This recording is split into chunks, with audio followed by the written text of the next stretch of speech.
Hello Akshaya തൃതീയല്ലേ ഇന്ന്? നീ gold വാങ്ങിച്ചായിരുന്നോ? ഞാൻ നിന്നോട് പറഞ്ഞായിരുന്നല്ലോ. അമ്മ അവസ്ഥ മനസ്സിലാക്കിട്ട് സംസാരിക്കണം. ഇവിടെ മനുഷ്യൻ ജോലിക്ക് വേണ്ടി നെട്ടോട്ട് ഓടിയിട്ട് പണ്ടാരടങ്ങിയിരിക്കുക. എനിക്ക് വയ്യ. എന്തോന്ന് അക്ഷയ തൃതീയ അമ്മേ, ഈ ഗ്രാമിന് 10,000 രൂപ ഉള്ള സമയത്താണ് ഞാൻ ഈ ജോലിയും കൂലി ഇല്ലാതെ ഗോൾഡ് വാങ്ങണ്ടേ.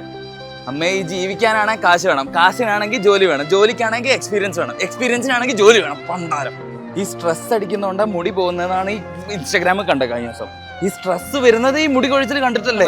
അമ്മേന്റെ അടുത്ത് ഞാൻ കാര്യം ചോദിക്കട്ടെ, ഈ സമ്പത്തും സമൃദ്ധിയും ഒക്കെ കിട്ടണമെങ്കിൽ അക്ഷയ തൃതീയന്റെ അന്ന് തന്നെ സ്വർണം വാങ്ങണം എന്നല്ലേ പറഞ്ഞേ? അതായത് ഈ സാധനങ്ങളൊക്കെ ഉണ്ടെങ്കിലല്ലേ ഈ സ്വർണം വാങ്ങാൻ പറ്റും. 10 രൂപ പോലും എടുക്കാനില്ലേടാ? സ്വർണ്ണത്തിന് 10,000 അല്ല, ജാറാപ്പിനകത്തെ 10 രൂപയ്ക്ക് പോലും സ്വർണ്ണം. 10 രൂപ ഞാൻ നിന്നോടൊക്കെ പോത്തിന് വേദം ഇടുന്ന പോലെ 10,000 വട്ടം പറഞ്ഞല്ലേ? അല്ല, നീ എന്നോട് ഒച്ചെടുക്കാനായോടാ? ഞാൻ ദേഷ്യപ്പെട്ടതല്ല, അവസ്ഥ കൊണ്ട് പറഞ്ഞതാ.